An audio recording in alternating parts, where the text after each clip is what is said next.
Hello बच्चों, कैसे हैं आप लोग। So today we are going to discuss to the next topic in our chapter respiration. Chapter से हम लोग डिस्कस करने जा रहे हैं अपना गैसों का विनिमय 17.3। यहाँ से था हमारा गैसों का विनिमय। तो अभी तक हम लोगों ने क्या क्या पढ़ा, जो कि श्वसन के आयतन क्या हैं, बहुत सारी चीज़ें पढ़ी। और बच्चों, आप लोग कैसे हो, थोड़ी सी आप लोगों से चलिए थोड़ी बातें करते हैं। तो इस समय अच्छे से रिवीजन करते रहिए, अपनी चीज़ों को डिस्कस करते रहिए। एक चीज़ जीवन में ज़रूर याद रखिएगा, हमेशा ज़िंदगी में, अपने जीवन में, लाइफ में गांठ बांध लीजिए, खुश रहना सीख लीजिए। खुश रहने के लिए कोई वजह नहीं होनी चाहिए कि आप किस वजह से खुश हैं, बस इसके लिए वजह नहीं ढूंढनी चाहिए। इसलिए कि जीवन में बहुत कठिन है ये लाइफ और टफ है, और इसमें आप अगर खुश रहेंगे तो अच्छे से चलता रहता है। ये चीज़ मैंने अपने पापा जी से सीखी है। कितनी भी कठिन परिस्थितियाँ हों, कैसा भी हो, हमेशा वो मुस्कुराते ही रहते हैं। अगर मुस्कुरा के किसी चीज़ को आप लेंगे और उस इसके हिसाब से अगर चलेंगे तो फिर आपका चीज़ें सही ही हो जाती हैं और अच्छे से चलने लगती हैं। इसलिए आप लोग बिल्कुल भी चिंता मत किया करिए कि क्या होगा एग्ज़ाम को लेकर। कोई फियर मत रखिए कि ऐसे नहीं, ऐसे होगा, ऐसे करेंगे तो ऐसा क्या हुआ।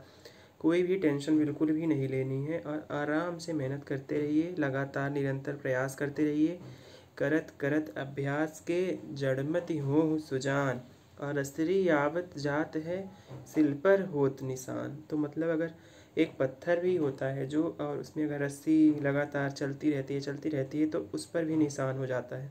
एक समय ऐसा आता है। तो इन सब चीज़ों से हमें सीख लेनी चाहिए और सीखिए और बढ़िया से मेहनत करते रहिए। टेंशन बिल्कुल मत लीजिए किसी भी प्रकार का। जो होगा, इंसान या जीतता है या सीखता है, ऐसा मेरे सर बोलते थे, डॉक्टर गीतेंद्र सर, कि हम लोग कभी हारते नहीं हैं। हार जैसी कोई चीज़ होती ही नहीं है। क्या या फिर जीतेंगे या फिर सीखेंगे। तो अपनी लाइफ में आप लोग भी यही वाला अपनाया करिए फॉर्मूला कि या जीतेंगे या सीखेंगे, है ना। तो बच्चों, अच्छे से मेहनत करते रहिए, अच्छे से पढ़ते रहिए और स्टे ट्यून।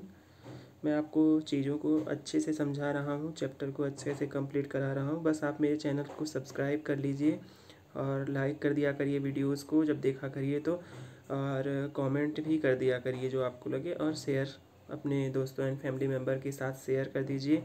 और बिना सब्सक्राइब किए बिना मत जाना, तो सब्सक्राइब कर ही दिया करिए बच्चों। उससे मुझे भी मोटिवेशन मिलता है और अच्छा करने का। धीरे धीरे मैं भी इम्प्रूवमेंट करूँगा चीज़ों में। और अभी सोच रहा हूँ कि अभी थोड़े दिन ऐसे ही चलने देते हैं, फिर अपग्रेड करूँगा, सब कुछ अपग्रेड करूँगा। पर ये मेरी जर्नी का भी शुरुआत है। आप लोग सपोर्ट करिए और अच्छे से अपन मेहनत करेंगे और साथ साथ चलते जाएंगे। तो अब बहुत समय नहीं बर्बाद करते हैं, हम लोग अपने टॉपिक पर आते हैं। गैसों का विनिमय। 30 करोड़ एल्वेलाई हमारे फेफड़े में होती हैं, ये याद रखिएगा। और कूपिकाएँ गैसों के विनिमय के लिए प्राथमिक स्थल होती हैं। गैसों का विनिमय स्थल रक्त और ऊतकों के बीच होता है। गैसों का विनिमय कहाँ होगा। मेन तो हमारा मेन मोटिव क्या है, हमारे जो टिश्यूज़ हैं, ऊतक हैं, उन्हें ही तो हमें ऑक्सीजन प्रोवाइड करानी है गैस, और CO2 निकालना है। तो यही बोल रहा है यहाँ पे कि गैसों का विनिमय रक्त और ऊतकों के बीच होता है। और इस स्थानों पर ऑक्सीजन और CO2 का विनिमय दाब अथवा सांद्रता प्रवणता के आधार पर सरल विसरण द्वारा होता है। गैसों की घुलनशीलता के साथ साथ विसरण में सम्मिलित झिल्लियों की मोटाई भी विसरण की दर को प्रभावित करती है। प्रभावित करने वाले महत्वपूर्ण कारक होते हैं। विसरण झिल्ली की मोटाई, अब जैसे विसरण, अगर कोई चीज़ ज़्यादा मोटी लेयर है तो इस तरफ से उस तरफ किसी चीज़ को जाने में ज़्यादा टाइम लगेगा, ज़्यादा एनर्जी लगेगी। गैसों के मिश्रण में किसी विशेष गैस की दाब में भागीदारी को आंशिक दाब कहते हैं, और उसे ऑक्सीजन तथा कार्बन डाइऑक्साइड के लिए क्रमशः PO2 और PCO2 द्वारा दर्शाते हैं। वायुमंडलीय वायु और दोनों विसरण स्थलों में इन दोनों गैसों के आंशिक दाब को क्या बोला जाता है। एक सेकेंड बच्चों, भी मैं कंटिन्यू करता हूँ, बस 1 मिनट रुकिएगा। वो थोड़ी लाइट चली गई, इस वजह से मुझे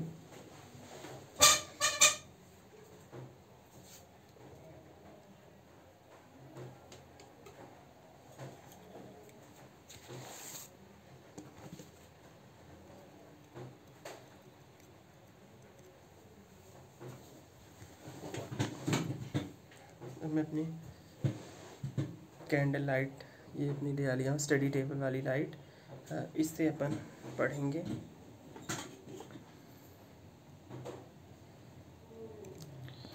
तो कहाँ पे थे?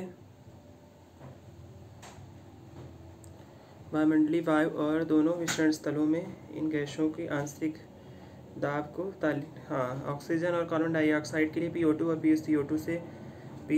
PCO2 से दर्शाते हैं। एक सेकेंड, ये अच्छे से सेलेक्ट कर लो।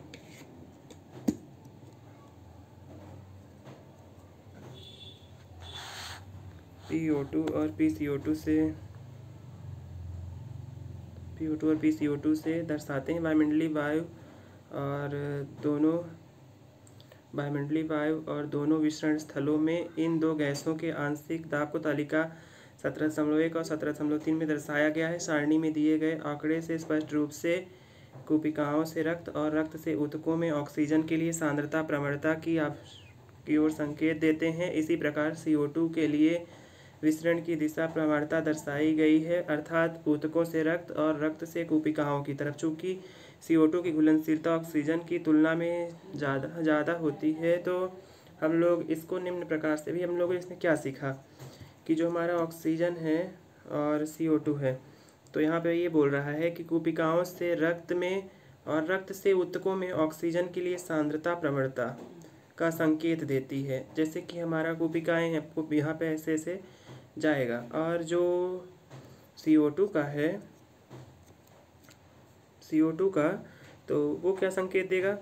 तो जो है हमारा CO2 जो है इसके विपरीत दिशा में प्रवणता दर्शाता है, अर्थात ऊतकों से रक्त में आएगा, टिश्यू से ब्लड में आया, और ब्लड से फिर हमारा कहाँ जाएगा, और रक्त से कूपिकाओं की ओर जाएगा। चूँकि CO2 की घुलनशीलता जो है वो ऑक्सीजन की तुलना में ज़्यादा होती है। पहले हम इस डायग्राम को दोनों देख लीजिए कि कैसे कैसे। देखिए, अंतःशोषित वायु हमारा ये हमारा फेफड़ा है, निःशोषित वायु कूपिका है, फेफड़े के अंदर जो होती है। तो इस प्रकार से ये इनका डायग्राम दिया गया है, और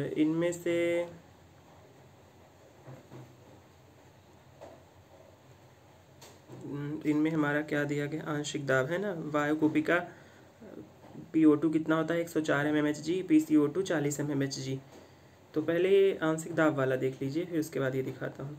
ये जो श्वसन है, वायुमंडलीय वायु में कितनी ऑक्सीजन होती है, 159, और CO2 कितनी होती है, 0.3%। और वायु कूपिका में कितनी ऑक्सीजन होती है, 104, और CO2 कितनी होती है, 40।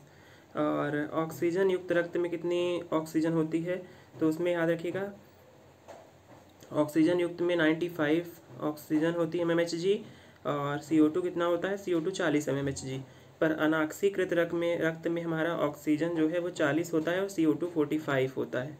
और ऊतकों में भी सेम अनाक्सी की तरह होता है, ऑक्सीजन 40% और CO2 45%। तो देखिए हमारी वायु कैसे कूपिका से जा रही है ना। तो ये जो 159 से पहले 104 में आई, तो इस प्रकार से वायु कूपिका फिर 104 से 40 में आई। अब ये आप लोगों को दिख रहा होगा कि नहीं, मैं इसको पेंसिल से, ये यहाँ पे देखिए 159 से 104 में आई, 104 से 40 में आई, फिर 40 में आई ना। 40 से मतलब अनाक्सीकृत रक्त में आ गई, अनाक्सीकृत रक्त यानी फिर अब CO2 वहाँ से बाहर निकलेगा। और यहाँ 40 से 95 में ऑक्सीकृत, फिर हमारा ये ऊतकों में जाएगा ना, ऑक्सीकृत ब्लड में गया। और इसी प्रकार से 45 से 40 में आई, 40 से 0.3 में आई। तो ये इसी प्रकार से दर्शाया जाता है यहाँ पर। और ऑक्सीजन युक्त रक्त 95, और फिर 95 से ऊतकों में गया तो 40 में, और 40 से 45 से 40 में होता आया। ये चार्ट ये पूरा बहुत इंपॉर्टेंट है, इसको अच्छे से याद रखिएगा। मैं बार बार बोल रहा हूँ, नीट में हर साल इससे क्वेश्चन आता है। अब ये फुफ्फुस सिरा है और वो फुफ्फुस धमनी है, पल्मोनरी वेन और पल्मोनरी आर्टरी। ये जो हमारी ऑक्सीजनेटेड और डीऑक्सीजनेटेड ब्लड होता है, तो इसका केवल 2 ही एक्सेप्शन है, पल्मोनरी आर्टरी और पल्मोनरी वेन। तो इनमें क्या होता है, इनमें अपोजिट उल्टा होता है। पल्मोनरी आर्टरी में ऑक्सीजनेटेड ब्लड बहना चाहिए, पर उसमें डीऑक्सीजनेटेड होता है, इसलिए कि आर्टरीज में हमेशा ऑक्सीजनेटेड ब्लड बहता है जो फ्लो करता है। तो उस प्रकार से, लेकिन इसके लिए थोड़ा एक्सेप्शन है, ये उल्टा होता है हमारा, तो ये पूछा भी जाता है। ये सिस्टेमिक धमनी है, ऑक्सीजन ऑक्सीकृत रक्त को वहन करते हुए, और ये सिस्टेमिक वेन भी ऑक्सीजनीकृत रक्त को वहन करते हुए। और ये ऐसे ऐसे आता है हमारे शरीर ऊतक में दे दिया जाता है। और ऑक्सीजन PO2 कितना होता है हमारे, देखो ऑक्सीजनेटेड ब्लड में PO2 कितना होगा, ये यहाँ पे दिखाया गया है कि ऑक्सीजनेटेड ब्लड में PO2 कितना होगा। तो ये मैं यहाँ पे आपको दिखा देता हूँ। ये तो ऑक्सीजनेटेड ब्लड जो है हमारा, उसमें PO2 कितना होगा 95% और CO2 कितना होगा 40%। और इधर डीऑक्सीजनेटेड ब्लड, इसमें ऑक्सीजन नहीं है तो उसमें 40% ऑक्सीजन और 45% CO2। तो इस प्रकार से ये होता है, ये आपको याद रखना है। और यही है इसमें दिखाया गया है कि कैसे कैसे कॉन्सेंट्रेशन ग्रेडियंट के हिसाब से कैसे इसका ऑक्सीजन और CO2 का फ्लो हो रहा है। ये बहुत इंपॉर्टेंट है, इसको बच्चों अच्छे से याद रखिएगा, अच्छे से अपने दिमाग में बैठा लीजिए। अब ये कूपिका देख लीजिए, एक फुफ्फुसी वाहिका की एक वायु कूपिका का अनुप्रस्थ काट, इसको आप लोग समझ लीजिए। कूपिका की भित्ति की सल्की उपकला है और वायु कूपिका है, और ये हमारी रक्तवाहिनी है, रक्तवाहिका। इसमें मैं बता देता हूँ, ये कूपिका की भित्ति हो गई जो कि किस स्क्वैमस एपिथेलियम की बनी होती है ना। और ये हमारी रक्तवाहिका हो गई, और ये वायु कूपिका हो गया ये वाला पूरा। और आधारी तत्व, ये आधारी तत्व है, इनके बीच में जो है स्पेस वो आधारी झिल्ली होती है। रक्त कोशिकाओं की अंतःकला, रक्त कोशिकाओं की अंतःकला भी स्क्वैमस की एपिथेलियम होती है। और ये लाल रक्त कणिकाएँ हैं जो कि रेड रेड कलर से बनी हुई हैं, रेड ब्लड सेल्स हैं। और ये बीच में हमारी आधारी झिल्ली है, पर इनकी तो तीनों की मोटाई होती है वो 1 पिकोमीटर से भी कम होती है, ये याद रखिएगा, नीट में क्वेश्चन बनता है। तो इस प्रकार से ये डायग्राम है, इसको अच्छे से देख लीजिए, समझ लीजिए। जहाँ पे आप लोगों को दिक्कत हो रही हो बताइए, मैं इसको बता देता हूँ फिर से किस प्रकार से हमारा ये कूपिका और एक हमारी रक्त की कैपिलरी है, छोटी सी नस है, उसको दिखाया गया है कि कैसे एक्सचेंज ऑफ गैसेज हो रहा है हमारी कूपिका से लंग्स से हमारे ब्लड में, किस प्रकार से ब्लड में जा रहा है। तो ये आप लोग आई होप समझ में आ गया होगा जो मैं बताना चाहता हूँ। तो इसी प्रकार से अब हम चलते हैं आगे। तो CO2 की घुलनशीलता जो है वो 20 से 25% अधिक होती है, अतः विसरण झिल्लिका में प्रति इकाई आंशिक दाब के अंतर की विसरित होने की CO2 और ऑक्सीजन की तुलना में बहुत अधिक होती है। विसरण झिल्लिका मुख्य रूप से 3 स्तरों की बनी होती है। यह मतलब विसरण झिल्ली वही जो मैं बता रहा हूँ जहाँ से वो जाएगा ऑक्सीजन और CO2। तो कूपिका की पतली सल्की उपकला, एक तो कूपिका वाली एपिथेलियम मैंने बताया था, फिर कूपिका की कोशिकाओं की अंतःकला है ना, और फिर उनके बीच में स्थित आधारी तत्व, फिर रक्त कोशिकाओं की अंतःकला और उनके बीच आधारी तत्व। मतलब एक कूपिका की झिल्ली हो गई, फिर एक हमारी आधारी कला हो गई और एक रक्तवाहिनी की झिल्ली हो गई, ये तीनों मिला के एक आधारी तत्व बनाती हैं, है ना। पतली आधारी झिल्लिका की बनी होती है आधारी तत्व, तथा सहायक सल्की उपकला, आधारी झिल्ली और रक्त वाहिकाओं की अंतःकला एकल परत से घिरी होती हैं, फिर भी इनकी कुल मोटाई 1 मिलीमीटर से बहुत कम होती है। इसलिए हमारे शरीर में सभी कारक ऑक्सीजन के कूपिकाओं से ऊतकों और CO2 का ऊतकों से कूपिकाओं की ओर विसरण के लिए अनुकूलित होते हैं। तो इसी प्रकार ऐसे ही है, समझ गए हैं आप लोग कि क्यों हो रहा है ना। अब गैसों का परिवहन 17.4, एक्सचेंज ऑफ गैसेस। ऑक्सीजन और CO2 का परिवहन का माध्यम रक्त होता है। गैसों का परिवहन जो है उसका माध्यम हमारा ब्लड है। लगभग 97% ऑक्सीजन का परिवहन रक्त में लाल रक्त कणिकाओं द्वारा होता है और शेष 3% ऑक्सीजन का परिवहन प्लाज्मा द्वारा खुले अवस्था में होता है। लगभग 20 से, अभी हमारा ऑक्सीजन का परिवहन था, अब CO2 का बताया गया है इसमें कि लगभग 70% जो है बाइकार्बोनेट के रूप में, 20 से 25% लाल रक्त कणिकाओं के रूप में और 7% जो है हमारा प्लाज्मा के रूप में। तो ऑक्सीजन का परिवहन में क्या क्या था, ऑक्सी हीमोग्लोबिन के रूप में 97% और 3% जो है वो प्लाज्मा के रूप में। और लेकिन CO2 का जो परिवहन है उसमें हमारा सबसे ज़्यादा 70% हमारा बाइकार्बोनेट के रूप में और 20 से 25% हमारा किसके रूप में होता है, लाल रक्त कणिकाओं के रूप में, कार्बेमिनो हीमोग्लोबिन के रूप में। और जो होता है 7% हमारे प्लाज्मा के रूप में होता है। तो ये आप लोग इसको अच्छे से अपने दिमाग में बिठा के रखिएगा। ये सिर्फ डायरेक्ट इसके पूछ लेता है ऐसे बना के क्वेश्चन।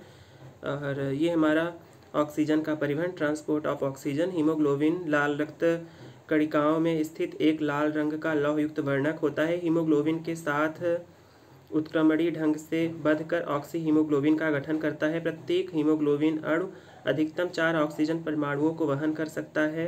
हीमोग्लोबिन के साथ ऑक्सीजन का बंधना प्राथमिक तौर पर ऑक्सीजन के आंशिक दाब से संबंधित है। CO2 का आंशिक दाब, हाइड्रोजन आयन सांद्रता और उपक्रम कुछ अन्य कारक होते हैं जो कि इस बंधन को बाधित कर सकते हैं। हीमोग्लोबिन की ऑक्सीजन से प्रतिशत संतृप्तता जो है PO2 के रूप में आलेखित करने पर सिग्मॉइड वक्र प्राप्त होता है। हीमोग्लोबिन की ऑक्सीजन से प्रतिशत संतृप्तता को PO2 के सापेक्ष आलेखित करने पर हमारा सिग्मॉइड वक्र जो है कर्व प्राप्त होता है। इसे हम वियोजन वक्र या ऑक्सीजन डिसोसिएशन कर्व भी बोलते हैं। और जो हीमोग्लोबिन से ऑक्सीजन के बंधने को प्रभावित करने वाले PCO2, H+ आयन की सांद्रता आदि घटकों के अध्ययन में अत्यधिक सहायता करता है। कूपिकाओं में जहां उच्च PO2, निम्न PCO2, कम H+ सांद्रता और ये oxygen haemoglobin oxygen dissociation curve का डायग्राम देख लीजिए। सिग्मॉइड वक्र है ना, देखिए ऑक्सीजन हीमोग्लोबिन वियोजन वक्र। अब हीमोग्लोबिन से प्रतिशत संतृप्तता, एक समय आता है ऐसा कि संतृप्त हो जाते हैं और सिग्मॉइड वक्र इसका हमारा कर्व बन जाता है। तो ये इस प्रकार से होता है। तो यहाँ पे आप लोगों ने देख लिया ना, प्रत्येक ऑक्सीजन 4 ऑक्सीजन परमाणु से हीमोग्लोबिन हमारा जुड़ता है। और O2 और CO2 से बंधन क्षमता, इसमें आंशिक दाब, हाइड्रोजन आयन की सांद्रता आदि पर निर्भर करता है। हीमोग्लोबिन की ऑक्सीजन से प्रतिशत संतृप्तता को PO2 से व्यक्त करते हैं। आलेखित करने पर हमारे जो हीमोग्लोबिन की ऑक्सीजन से है ना, हीमोग्लोबिन की ऑक्सीजन से, तो हमारा ऑक्सीजन डिसोसिएशन कर्व बनता है और जो कि डायग्राम के रूप में दिखाया गया है। और ये कब हमारा राइट शिफ्ट होता है, कब लेफ्ट शिफ्ट होता है, तो क्या होता है जब हमारा राइट शिफ्ट होगा ये कर्व, तो क्या होगा राइट शिफ्ट, जब लेफ्ट शिफ्ट होगा तो ऑक्सीजन जुड़ रही है। और ऑक्सीजन कहाँ जुड़ती है ये याद रखिएगा हमेशा, तो कूपिकाओं में ऑक्सीजन जुड़ती है। और जब राइट ओर शिफ्ट होगा, दाईं ओर, तो क्या होगा, मतलब ऑक्सीजन निकल रही है। तो ये हम दिखा रहे हैं यहाँ पे। तो ऑक्सीजन वियोजित कहाँ होती है, कूपिकाओं में। तो इस प्रकार से आप लोग याद रख सकते हैं। यही इसीलिए मैंने यहाँ पे इसे लिखा था अपना याद करने के लिए ही कि चीज़ें याद करने में आसान होंगी। निम्न तापक्रम होता है जहाँ ऑक्सी हीमोग्लोबिन बनाने के लिए ये सभी घटक अनुकूलित संबंधित होते हैं, जबकि ऊतकों में निम्न PO2, उच्च PCO2, उच्च H+ सांद्रता, उच्च तापक्रम की स्थितियाँ ऑक्सी हीमोग्लोबिन में ऑक्सीजन के वियोजन के लिए अनुकूलित होती हैं। इससे स्पष्ट है कि ऑक्सीजन हीमोग्लोबिन से फेफड़ों की सतह पर बंधता है और ऊतकों की सतह पर वियोजित होता है। प्रत्येक 100 ml ऑक्सीजनित रक्त सामान्य शरीर क्रिया स्थितियों में ऊतकों को लगभग 5% ऑक्सीजन प्रदान करता है। मतलब याद रखिएगा कि प्रत्येक 100 ml जो हमारा रक्त में, प्रत्येक 100 ml ऑक्सीजन जो है वो हमारे ऊतकों को कितना देता है, ऊतकों केवल 5 ml देता है सामान्य शरीर क्रिया में। और कार्बन डाइऑक्साइड का परिवहन अब देख लेते हैं। और जो CO2 होता है 100 ml, वो हमारे ऊतकों को 4 ml केवल CO2 प्रदान करता है। तो कार्बन डाइऑक्साइड हीमोग्लोबिन द्वारा कार्बेमिनो हीमोग्लोबिन 25% के रूप में वहन करता है। यह बंधनी CO2 के आंशिक दाब से संबंधित होती है। PO2 की इस बंधन को प्रभावित करने वाला एक प्रमुख कारक है। ऊतकों से उच्च PCO2 और निम्न PO2 की अवस्था होने से हीमोग्लोबिन से CO2 का बंधन होता है। और कैसे CO2 का, ऊतकों में उच्च PCO2 हुआ और निम्न PO2 हुआ, तो उस समय हमारा क्या होगा, हीमोग्लोबिन में CO2 बंध जाएगा। और जबकि कूपिकाओं में जहाँ निम्न PCO2 होता है, उच्च PO2 होता है, तो कार्बेमिनो हीमोग्लोबिन से क्या होगा, कार्बेमिनो CO2 का वियोजन होने लगेगा। जहाँ पे उच्च CO2 की सांद्रता होगी वहाँ CO2 जुड़ेगा और जहाँ निम्न सांद्रता होगी वहाँ पे टूटेगा और निकल जाएगा। तो यही यहाँ पे बताया गया है। अर्थात ऊतकों में हीमोग्लोबिन से संबंधित CO2 कूपिकाओं में मुक्त हो जाती है, CO2 कूपिकाओं में हमारी मुक्त हो जाएगी। और एंजाइम कार्बोनिक एनहाइड्रेज इसकी सांद्रता लाल रक्त कणिकाओं में उच्च और प्लाज्मा में अल्प होती है। इसलिए एंजाइम निम्न प्रतिक्रियाओं को दोनों दिशाओं में सुगम बनाती है। H2CO2 बाइकार्बोनिक एनहाइड्रेट जो है वो हमारी क्या करेगी, लाल रक्त कणिकाओं में इसकी सांद्रता उच्च होती है और प्लाज्मा में निम्न होती है, जिस प्रकार से ये रिवर्स रिएक्शन बनाती है हमारे, मतलब उत्क्रमणीय अभिक्रिया दोनों तरफ चलती है।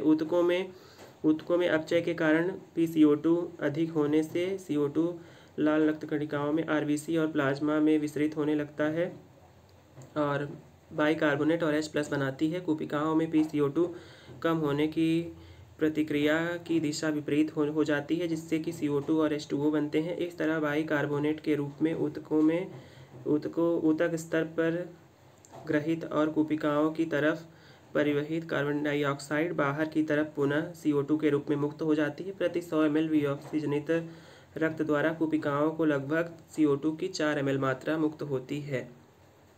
तो ये इतना याद रखिएगा, ये बहुत इंपॉर्टेंट था अभी तक जो मैंने बताया। आई होप आप लोगों को समझ में भी आ गया होगा। अभी लेक्चर बहुत बड़ा हो रहा है। अब नेक्स्ट लेक्चर में हम लोग श्वसन का नियमन और श्वसन का विकार, एक छोटा सा टॉपिक बचा है, वो भी नेक्स्ट लेक्चर में कवर कर लेंगे। तो बच्चों अच्छे से मेहनत करिए और आई होप आप लोगों को समझ में आया होगा। तो ये CO2 वाला ज़्यादा इंपॉर्टेंट है, दोनों इंपॉर्टेंट है पर ऑक्सीजन वाला मोर देन इम्पॉर्टेंट है। तो so everything is right and